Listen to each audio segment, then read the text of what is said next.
So, welcome everybody. As we start rolling on in, I'll just keep this right into the beginning so we can capture as much for the replay as possible. And we've only got 30 minutes with Tim today. So it's Nick Perro and Lawrence Winterman coming in on the Sickest show with our good friend and repeat guest, Tim Fullerton, from the Find Out podcast and a special event going on tomorrow that we wanted to help get the word out for, which is the FAFO50 event. And Tim, I want to give you the floor to introduce and talk about it. Great. Well, thanks, guys. Always a pleasure to be with you. And hello, everybody here. Yes, I am the co-host of something called the Find Out podcast, where our goal is to help move men to the left, because obviously the left has a demographic problem with all men. And we are partnering tomorrow with Governor Newsom and YouTuber Brian Tyler Cohen on a virtual fundraising event called I'll say the whole name because we're all adults here. It's called the Fuck Around Find Out 50. And what it is this is our fundraising effort to help fund the gerrymandering ballot initiative in California, which is called Yes on 50. That's the number it was assigned, which is going to happen in November. And if the Democrats if the initiative passes, the Democrats will gerrymander more congressional district seats for Democrats in response to what I would call illegal gerrymander in Texas that just happened, where they took 5 seats away from the Democrats. So this is both fighting fire with fire, but also doing it in a way in which the public gets a voice on whether we're doing it or not, which they did not do in Texas. So we'll just get the URL out there early. It's FAFO50. So it's the letters FAFO and then the number 50.com. You could RSVP there. We have to win this, and that's why we're doing this event tomorrow night with all kinds of politicians, like Elizabeth Warren will be joining us. Obviously, Governor Newsom will be there. The cast of The West Wing will be there, who I actually get to interview, which is God, amazing. That's so cool. Yeah, it's Martin Sheen and Bradley Whitford and Dule Hill, and I think there's one other, but they're still working to confirm. So it's going to be influencers and media types interviewing celebs and politicians. So it'll be a little different from just hearing one person talk at one time. Yeah. And we're super pumped about it. I think we're going to have a great crowd. That's awesome. I mean, you obviously talked about one part that you might be most excited about. What are you most excited about for tomorrow? Most excited about is getting everybody together and explaining why this is so important. Generally, Democrats say gerrymandering is bad because generally gerrymandering is bad. But when you've got a side of the aisle that is not playing by the rules anymore and is basically trying to grab power away from the people, we're really left with no choice. And that's why Governor Newsom rightly, I think, said, no, we're going to push back and we're going to meet you and we're going to eliminate your advantage. Think that we need to educate people on why that's important, and we have to win this, because otherwise we are going to have to try to swing 10 seats next year to take back the House, and we have to grind this Trump administration's efforts to a halt. And the House is the most important part. We're going to try to get the Senate too, but the House is really important because then we'll have oversight control and can issue subpoenas and really grind them into a halt and stop this destructiveness that they have been implementing over the past 8 months. Awesome. So I know is just a first event so far, I'm assuming. Yeah. I don't know. I'm assuming just a first event so far, and I'm hoping that there's going to be more of these. Other than just the link, what is the best? I mean, go to the link, sign up. I've already done it. I think Lawrence has already done it. I think a couple others from Banner and Backbone have already done it. We're going to be there in force because it's a learning opportunity. Can you explain what we could expect possibly to learn from tomorrow's event and how we can best support getting the word out now? Yeah, I mean, I think that the most important thing is how important this ballot initiative is. I mean, if you really look at it, Gavin Newsom is putting his career on the line for doing this. I think everybody knows, he's term limited, and that's probably not his last run for political office. And so he's putting it all on the line, and we have to get his back. I mean, we have talked forever about needing Democrats to fight back, not talk about strongly worded letters or like, oh, there's nothing we can do. And it's like, no, the American public is desperate for action from Democrats, and we have to support that. So tomorrow night, you will hear from folks across the country about why we are all depending on California to help us. Because, if we are not successful here, Republicans are going to go to Indiana. They're going to go to Missouri. They're going to continue to try to find places where they can eke out extra seats. And we don't actually have as many options, maybe one in Maryland and maybe one in Illinois, but there's a lot of, so if we can show that this is politically damaging, it's strong. It's a more likely that they will stop. So I think you'll learn a lot about why this is so important. I think you will learn about things you can say to your friends and family in California to encourage them, because that's a big part of this. Like, just like, well, this is a California ballot initiative, but pretty much everybody knows somebody in California, right? If it was on its own, it's the fourth largest economy. It's got the most largest population. So, like, we need everybody to tell their friends and family why this off-year ballot initiative is so important, because they don't do these very often. So it's not in their nature. It's not muscle memory. This is new. Right. So it's really, really important. And we also can't just win this by one. We have to overwhelmingly win this to send a message that, we don't want what the Republicans are selling right now. Yeah. Tim, you've already mentioned this, but can you kind of emphasize the fact that this is a ballot initiative and not just Governor Newsom or the legislature doing it by fiat? Yeah, it's a great distinction between what is happening in Texas and what is happening in California. So Texas unilaterally, at the governor's level and the Republicans in the state legislature, just decided to do this, what's called an off-cycle gerrymander, which has never happened before, or maybe one time it has happened. And I think it was actually Texas the last time, like 20 years ago, doing a same power grab. But generally speaking, the redistricting is supposed to happen after a census, because the census determines how many people live where, and then we need to make sure that everybody is fairly represented. None of that happened this time. They were only 5 years into the gerrymander that they had already done, by the way. Right. And what Gavin Newsom has said is, I'm going to match that, but I'm only going to do it if the people back me up. I'm not going to do it like some king or something like that. I am going to stay within the bounds of the representative democracy that we've got.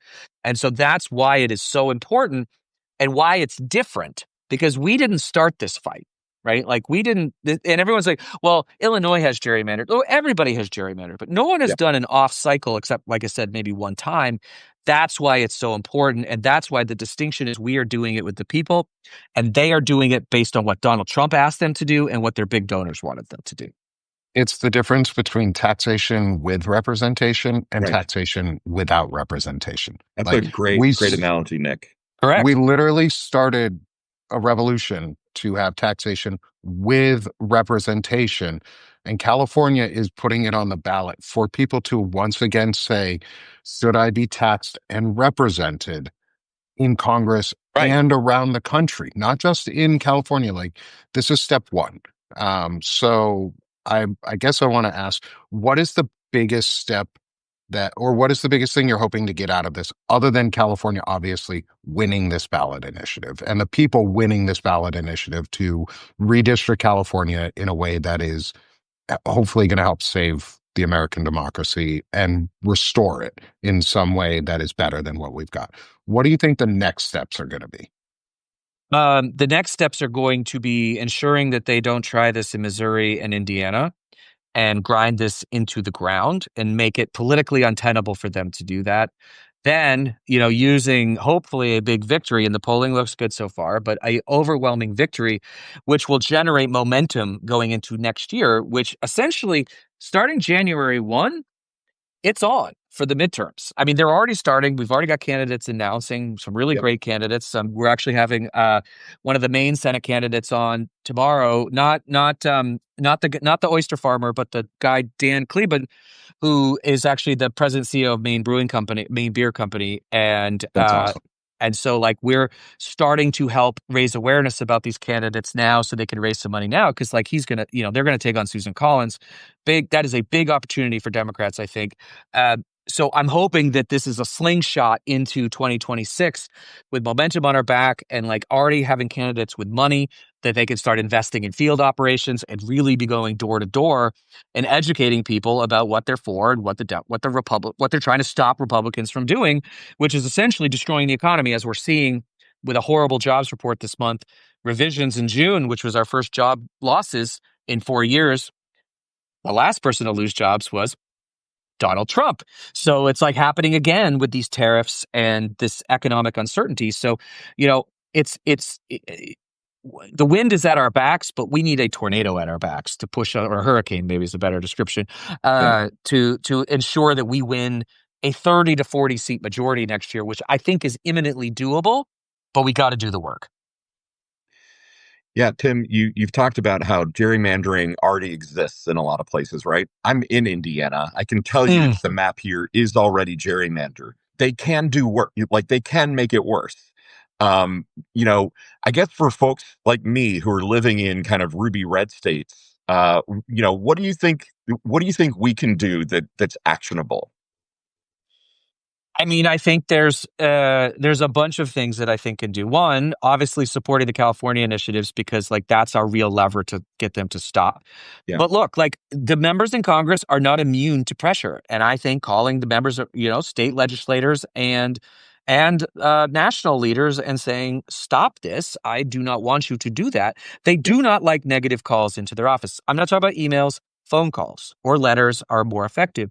And I'll give you an example of one state where this is really happening. Obviously it's happening in Indiana. They're trying to do this in Louisiana as well. And I'll give you, you know, Nick, you mentioned the taxation without representation. Well, the population of Louisiana is about 33% Black. And right now they have, there are two minority majority districts, meaning mostly people of color in the majority. They're trying to steal one of those through the Supreme Court, not through, because there was a case that like made them basically go and make them be two districts. They're trying to get it down to one, which would mean that that black Louisianans would be represented by about, what is that, 16% of the representatives when they are 33% of the population. So this is, and I assume the same thing will be happening in Indiana as well. And I think it is a real disgrace, and I think we have to raise hell about it everywhere. You know, protests do a good job sometimes of drawing press attention in areas. You know, we're not really used to, since 2008. You know, we had the one victory there, but since then, not a lot of Democratic activity in Indiana. And I think like those types of things can make an impact. Like representatives do not like to see this stuff, and it hurts them. Yeah. So those are things I think can be effective. But I think even the local level, like getting people riled up, it's really, really important. Yeah, great. Thanks. And I wanted to also chime in on Missouri is doing this. Like Missouri is working to actively do this too. I'm talking with the guys out of Centered America. They are from Missouri and are steeped in local politics too. So go support Centered America. They're another group that is putting a lot of really good content out and is fighting for positive change. Is there ways that we can help use this platform or other platforms to further support this effort? I know some of this but for some people, others in the audience too, is not just us, but what can others then do? Yeah, I mean, it's supporting groups on the ground doing the work. I mean, a lot of times it's the local organizations that are the most effective, rather than, you know, trying to fund big groups to come in. Because, you know, I'm from Maine, and like, look, anyone who's not born in Maine is from away. We call it from away. Even Angus King was born in Virginia, so he's a senator from Maine. He's not actually from Maine, according to us. So, like, you have to work with people on the ground, that people are familiar, because the last thing anybody wants is somebody coming from DC or let alone New York, coming and telling them what to do. So it's like funding local groups is really, really important. And even just generally raising awareness, you know, I mean, I know a lot of people get tired of political posts on social, but like, especially if you're not somebody that does it often, and I think we've talked about this before, it can be incredibly powerful to use your voice for the first time or second time. And, you know, the thing that we have to remember is that there are more of us than them. Donald Trump has never won a majority. He won a plurality of the vote in 2024, and he lost the popular vote 2 other times.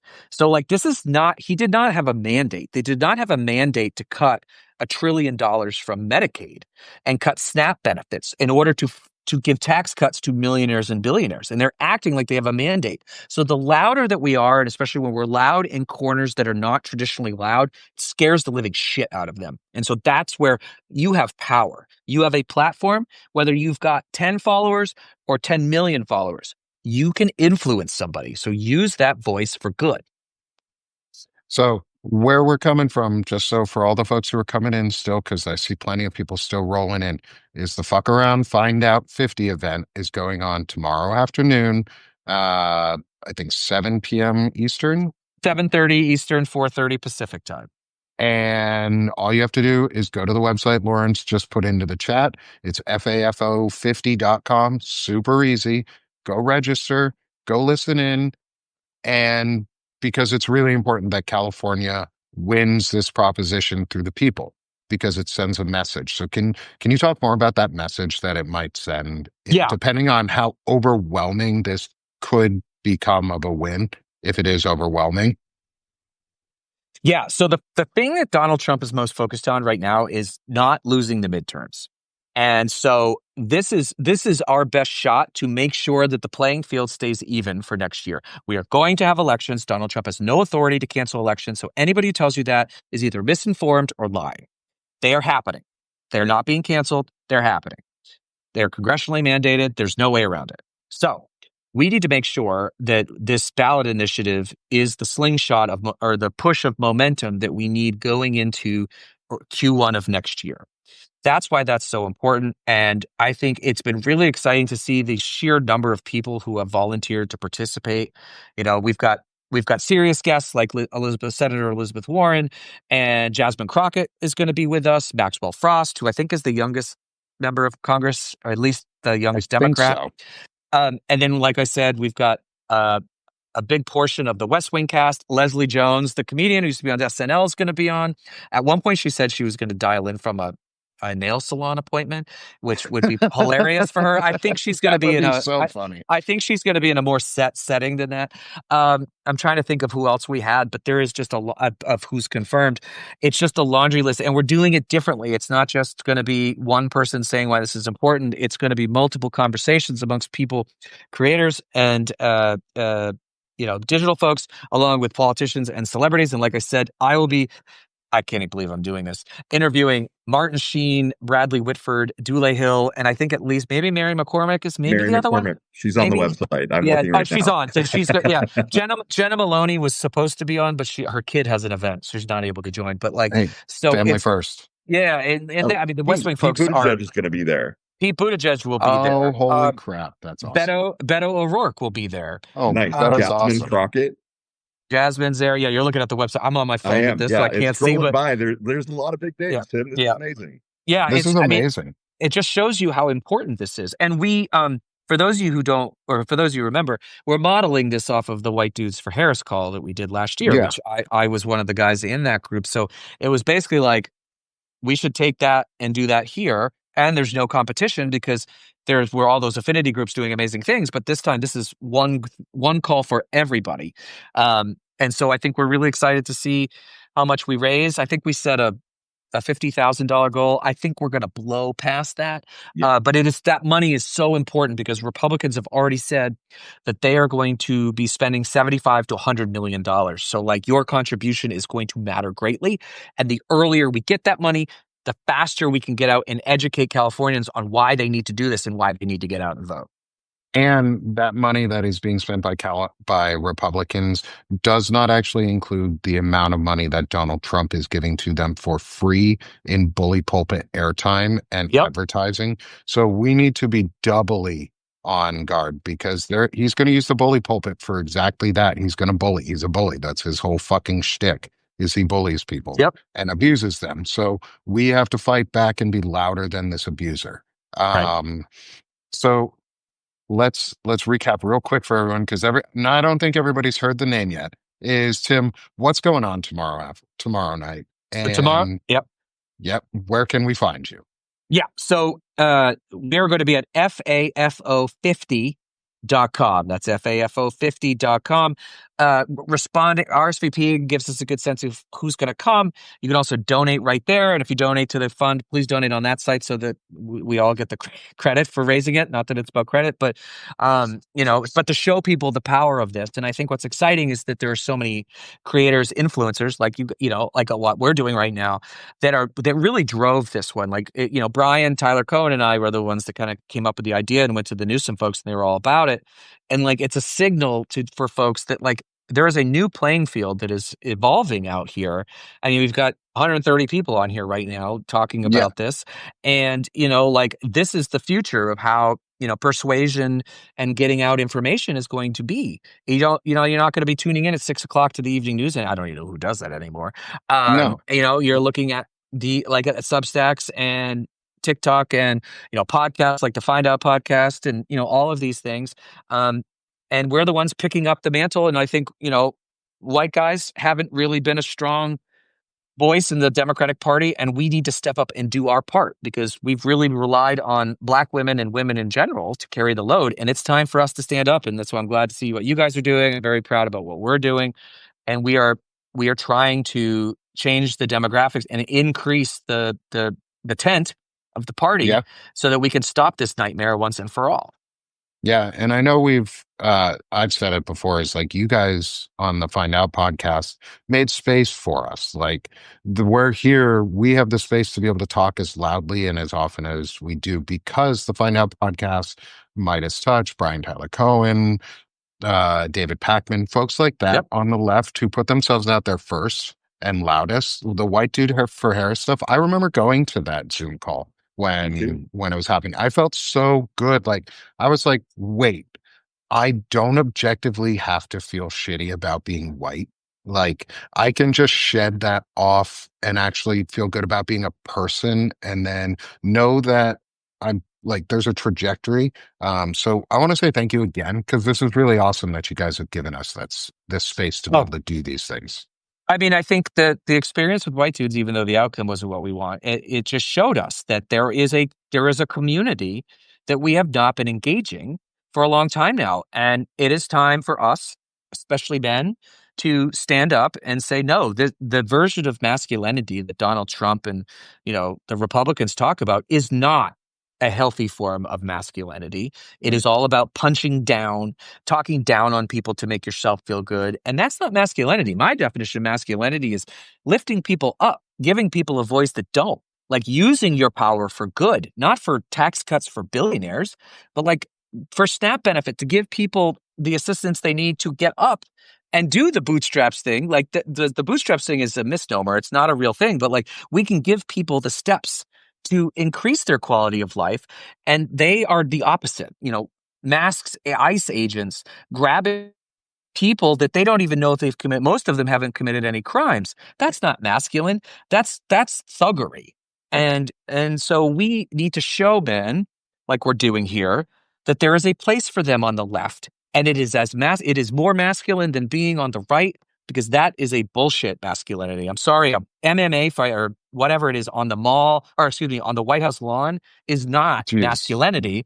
It's actually the opposite. It is like, you're pumping your chest because you don't feel masculine. And so we have to change that conversation, right? So, I heard they were doing talking about weigh-ins at the Lincoln Memorial, and I'm just like, this is so tacky and so ridiculous. Like, let's just help people live better lives. What a novel concept, right? Yep. Yeah, like do something good for other people. Frederick Pogue and I talked about this a little just before too, was the pulling up by your bootstrap idea and how fucking garbage it is because we've pulled ourselves up by our bootstraps and every time we do, they just give our bootstrap to the rich robber baron and then they use it to put you back into slave labor. Like that's basically what we're in now. So what are your goals after this? What are your hopes to continue this discussion after tomorrow? Well, tomorrow's going to be huge. Tomorrow's going to be fun. What are your next steps? Well, we got to keep the conversations going. And that's why I'm glad you guys have this show. And I'm glad that we have the Find Out podcast because, this nonsense of like needing a Joe Rogan of the left, we actually we need 1,000 people talking to 1,000 different audiences, which is something I say until I'm blue in the face, which is why there's plenty of room for all of us to be involved. And I just hope that people find the community that they identify with and are a part of it. I mean, I think I've told you guys, but like we have people writing us from Oklahoma and Nebraska and being like, I am a liberal guy in a sea of red and I feel so alone. But when I listen to you, I feel part of something, which is exactly what we should be doing, is building those relationships finding ways to organize people in their communities, or at least connect them to like-minded folks so they don't feel so alone. And that's why it's so exciting to see so much interest around this stuff. And that the left is, I think, finally waking up to the fact that we need to invest in these networks. And, we've got some big announcements coming. I can't talk about it yet, but like we've got some big stuff planned that is really, I think, going to send us in a different trajectory, which hopefully we can talk about in the next couple of weeks. But we're in it, and like we are doing this to win. We are honestly, like, revenue is important, but like we are here to win and to save this country from this fascist bullshit that is happening. And I think everybody just needs to find their place. And I think we will end up sending a lot of Republicans packing next year. Nice. Lawrence, final question. Tim's got a hard stop. We want to make sure he's able to get to. Tim, I'm just excited, man. I don't know that I have another question. You've been really clear about kind of what tomorrow is and what kind of momentum we hope to get out of it. Just thank you for doing it. You mentioned that you and Brian Tyler Cohen were the ones that stepped up and reached out to Newsom. That's incredible, man. Like, that is just a great way to be able to leverage the platform that you've got and really make a difference nationally. So thank you. I mean, it's so amazing to see everybody getting excited about it. And I think that's why we're doing it. And like, I've been in politics for 20 so years. So like, I know the levers, and we're going to use them, and we're going to win. And, like I said, like, I think we're definitely going to take back the House next year. I think we've got a good shot at the Senate, but we got to start now. And it's like this ballot initiative is so important. And I just hope that all of the folks that are listening, and I saw someone just put the URL again, but like, it's FAFO50.com, RSVP. And, you can watch me try to pretend to be a journalist, which is feeling a little intimidating at the moment. But I'm sure it will be fine. Just Tim, pretend he's President Bartlett, and you're in the press corps. You're Danny Concannon interviewing President Bartlett. No big deal. Don't put any pressure on him. I got to think about some jokes because I watched the show when it was on, and me too. One of the reasons I got into politics was the idealism that they had, and I think there's still a lot of that in this country. We got to hear it, so I'm really excited. I'll try to make them laugh. That's the best I could say, but nice. I'm really excited about it tomorrow night, and I'm so glad everyone's going to join us for it. So I really appreciate this conversation. Tim, thank you so much for coming on again with us. I hope to see you again soon. I'll see you tomorrow. Obviously, I'll be watching. Everybody go to FAFO50.com, register, donate if you can, and spread the word. Also, hopefully I can encourage Tim to come back and have some more conversations around helping Hallie Schaffner unseat our senator here in Arkansas, Tom Cotton, because he fucking sucks. Well, you got some angry farmers in Arkansas. I saw this weekend. Yeah, we do. Maybe those MAGAs can come to the light and help us unseat Tom Cotton. Well, they certainly fucked around in November, and they are finding out now, right? Found out 50, right? Yeah. All 50 states finding out. So that's right. Join us. Join everyone tomorrow. Join Tim. Join Brian Tyler Cohen, the entire guest list that they have, Governor Newsom, tomorrow, FAFO50.com, 7:30 Eastern, 7:30 Eastern, 4:30 Central? 4:30 Pacific, whatever. 5:30 Mountain, 6:30 Central. Yeah, all the time zones of the U.S. Let's do it. Tim, it was so much fun. Thank you again. Thank you, guys. We'll talk again soon. Thanks, Tim. All right, sounds good. Appreciate you guys. Talk soon. All right. Thanks, Bye. y'all. Have a great day.